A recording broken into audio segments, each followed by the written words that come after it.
జగన్మోహన్ రెడ్డి కూడా అన్ని ఆత్మ పరిశీలన చేసుకొని మేధావులను పెట్టుకొని దగ్గరలో సక్రమైన వాళ్ళని పెట్టుకొని ఆయన ఆయన క్షేమాన్ని కోరే వ్యక్తుల్ని నిజాయితీ పరులను చుట్టూతా పెట్టుకొని ఆ పద్ధతిలో ఆయన ముందుకు సాగినట్లయితే చెప్తారు, మనం ఇది పొరపాటు చేశాం, ఇది జరిగి ఉండవలసింది కాదు, ఇది మనం చేసిన తప్పు, ఇది అందువల్లే ప్రజలు మనం ఇట్లా శిక్షించారు అని చెప్పే మేధావులు ఉన్నారు. కొందరు గొప్ప మనుషులు ఉన్నారు చెప్పేవాడు. నిష్పక్షపాతంగా జగన్మోహన్ రెడ్డి ఏమన్నా అనుకోనిలే పర్వాలేదు, ఆయన కష్టమైన చెప్తాం, ఆయన మేలుకోరే కదా మనం చెప్తున్నాం, ఆయన క్షేమం కోరే వాళ్ళని ఆయన దగ్గర పెట్టుకోవాలి. ఆయన ఊరికనే ఆయన భజన చేసేయడం కాదు, ఆయన మెచ్చుకుంటాడని ఇతరులను ఎవరినట్టే వాళ్ళని ఎట్టంటే మాట్లాడడం కూడా కాదు. నిజాలు మాట్లాడాలి, నిష్పక్షపాతంగా మాట్లాడాలి. అప్పుడే జగన్మోహన్ రెడ్డికి దానివల్ల ఉపయోగం ఉంటుంది. అట్లా కాకుండా వాళ్ళని ఉత్తపుణ్యానికి జగన్మోహన్ రెడ్డి మెచ్చుకుంటాడులే అని ఉత్తపుణ్యానికి ఏదంటే అది మాట్లాడి ఇప్పుడు కొని తెచ్చుకోవడం కాదు. అందుకని ఎవరమైనా సరే బాబు పద్ధతిగా ఉండాలి, నిష్పక్షపాతంగా ఉండాలి, సత్యం మాట్లాడాలి, అందువల్ల నిజాలే మాట్లాడాలి, నిజాయితీగా నడుచుకోవాలి, పరుల సొమ్మును ఆశించకూడదు. ఆ పద్ధతిలో గౌతమ్ ఆయన అట్లే నడుచుకున్నాడు ఆ రోజుల్లో. నాకు అదే ఆయన లేని లోటు తీర్చలేనటువంటి లోటు అది. అందువల్ల తర్వాత నా కుమారుడు విక్రమ్ కానీ పృథ్వీబాబు కూడా జీవితంలో వాళ్ళు దేవుడు నాకు ఒక వరప్రసాదం లాంటి 3 కుమారులు ఇస్తే 3 కుమారులు కూడా అటువంటి వాళ్ళే నిజాయితీగా ఉంటారు, పద్ధతిగా ఉంటారు, సత్యమే మాట్లాడతారు. నిజాయితీగానే పని పాట చేసుకున్నా కూడా నిజాయితీగా చేసుకొని 4 రూపాయలు సంపాదించుకుంటాం. అది గుండె మీద చేసుకొని నిద్రపోవచ్చు. ఎప్పుడు కూడా మనం సంపాదించుకొని దాంతోనే మనం ఉంటే మనం గుండె మీద చేసుకొని నిద్రపోవచ్చు నాయన. అందువల్ల ప్రతి ఒక్కరికి నేను మనవి చేసేది అంటే ఇది ఒక పెద్ద జన్మతా కొన్ని గుణాలు వస్తాయి. ఈ కష్టం అనుకోండి మార్చుకోవడం, పెద్ద డిటర్మినేషన్ ఉంటే కానీ మార్చుకోలేరు. పెద్ద డిటర్మినేషన్, సంకల్ప బలం ఉండాలి ప్రతి ఒక్కరికి. నేను పొరపాటు చేస్తున్నాను, చేయకూడదు ఇటువంటి పొరపాట్లు అనేది సంకల్ప బలంతో ఉంటే ముందుకు సాగితే మనం ముందుకు సాగగలం, తప్పనిసరిగా సాగగలం. అందువల్ల అది బాబు విషయము. మరి ఏం చేద్దాం నాయన, ఈరోజు అది చాలా దురదృష్టకరమైనటువంటి విషయము. ఇది జగన్మోహన్ రెడ్డి గారికి గౌతమ్ బాబు చాలా అండగా ఉండే, చాలా ఆయన లేని లోటు జగన్మోహన్ రెడ్డి గారు కూడా బహుశా అది ఫీల్ అవుతుంటాడనేదే నా అభిప్రాయం.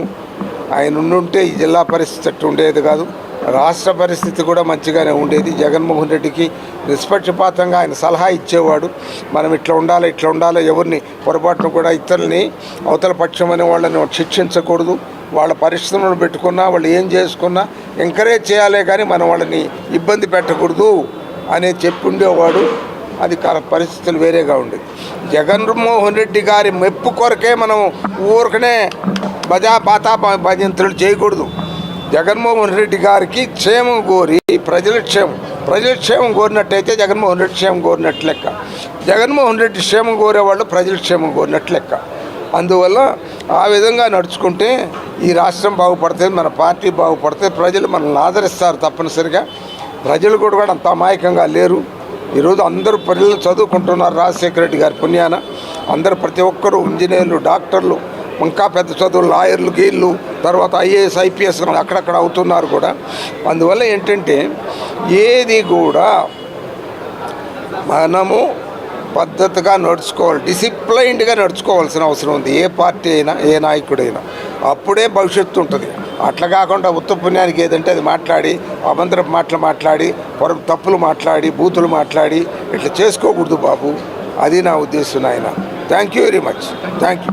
ఇప్పుడు జగన్మోహన్ రెడ్డి కూడా అన్ని ఆత్మ పరిశీలన చేసుకొని మేధావులను పెట్టుకొని దగ్గరలో సక్రమైన వాళ్ళని పెట్టుకొని ఆయన క్షేమాన్ని కోరే వ్యక్తుల్ని నిజాయితీ పరులను చుట్టూతా పెట్టుకొని ఆ పద్ధతిలో ఆయన ముందుకు సాగినట్లయితే చెప్తారు, మనం ఇది పొరపాటు చేశాం, ఇది జరిగి ఉండవలసింది కాదు, ఇది మనం చేసిన తప్పు, ఇది అందువల్లే ప్రజలు మనం ఇట్లా శిక్షించారు అని చెప్పే మేధావులు ఉన్నారు. కొందరు గొప్ప మనుషులు ఉన్నారు చెప్పేవాడు.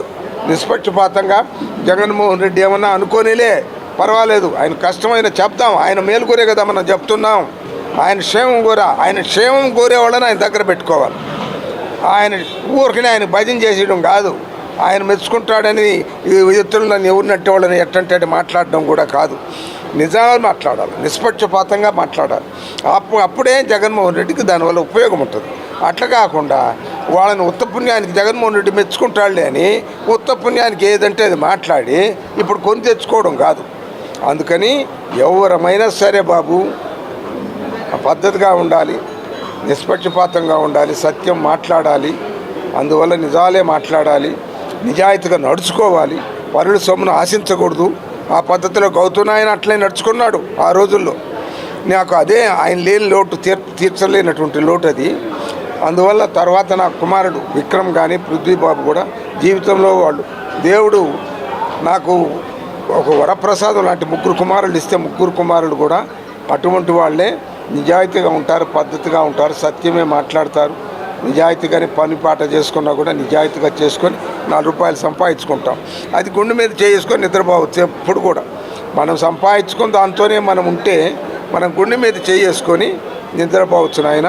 అందువల్ల ప్రతి ఒక్కరికి నేను మనవి చేసేది అంటే ఇది ఒక పెద్ద జన్మతా కొన్ని గుణాలు వస్తాయి. ఈ కష్టం అనుకోండి మార్చుకోవడం, పెద్ద డిటర్మినేషన్ ఉంటే కానీ మార్చుకోలేరు. పెద్ద డిటర్మినేషన్, సంకల్ప బలం ఉండాలి ప్రతి ఒక్కరికి. నేను పొరపాటు చేస్తున్నాను, చేయకూడదు ఇటువంటి పొరపాట్లు అనేది సంకల్ప బలంతో ఉంటే ముందుకు సాగితే మనం ముందుకు సాగగలం, తప్పనిసరిగా సాగగలం. అందువల్ల అది బాబు విషయము. మరి ఏం చేద్దాం నాయన, ఈరోజు ఆయన జీవించుంటే గౌతమ్ నాయన ఈరోజు ఆయనకి 54వ జన్మదినం శుభాకాంక్షలు చెప్పాల్సిన పరిస్థితి ఉండే.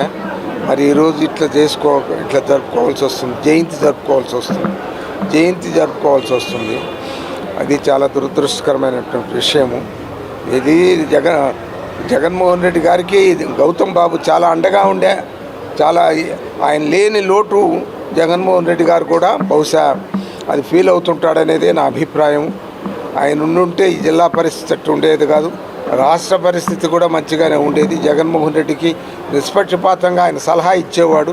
మనం ఇట్లా ఉండాలి, ఎవరిని పొరపాటును కూడా ఇతరులని అవతల పక్షం అనే వాళ్ళని శిక్షించకూడదు. వాళ్ళ పరిశ్రమలు పెట్టుకున్నా వాళ్ళు ఏం చేసుకున్నా ఎంకరేజ్ చేయాలే కానీ మనం వాళ్ళని ఇబ్బంది పెట్టకూడదు అనేది చెప్పి ఉండేవాడు.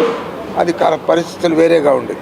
జగన్మోహన్ రెడ్డి గారి మెప్పు కొరకే మనం ఊరికనే భజంతులు చేయకూడదు. జగన్మోహన్ రెడ్డి గారికి క్షేమం కోరి ప్రజల క్షేమం కోరినట్టయితే జగన్మోహన్ రెడ్డి క్షేమం కోరినట్టు లెక్క. జగన్మోహన్ రెడ్డి క్షేమం కోరేవాళ్ళు ప్రజల క్షేమం కోరినట్టు లెక్క.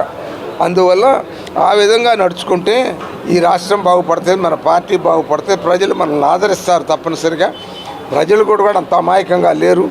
ఈరోజు అందరూ పిల్లలు చదువుకుంటున్నారు రాజశేఖర రెడ్డి గారి పుణ్యాన. అందరూ ప్రతి ఒక్కరూ ఇంజనీర్లు, డాక్టర్లు, ఇంకా పెద్ద చదువులు, లాయర్లు, గీళ్ళు, తర్వాత ఐఏఎస్, ఐపీఎస్ అక్కడక్కడ అవుతున్నారు కూడా. అందువల్ల ఏంటంటే ఏది కూడా మనము పద్ధతిగా నడుచుకోవాలి, డిసిప్లైన్డ్గా నడుచుకోవాల్సిన అవసరం ఉంది. ఏ పార్టీ అయినా, ఏ నాయకుడైనా అప్పుడే భవిష్యత్తు ఉంటుంది.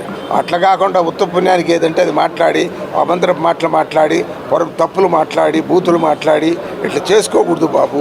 అది నా ఉద్దేశం నాయన. Thank you very much. Thank you. ఇప్పుడు సుమారుగా చెప్పినప్పుడు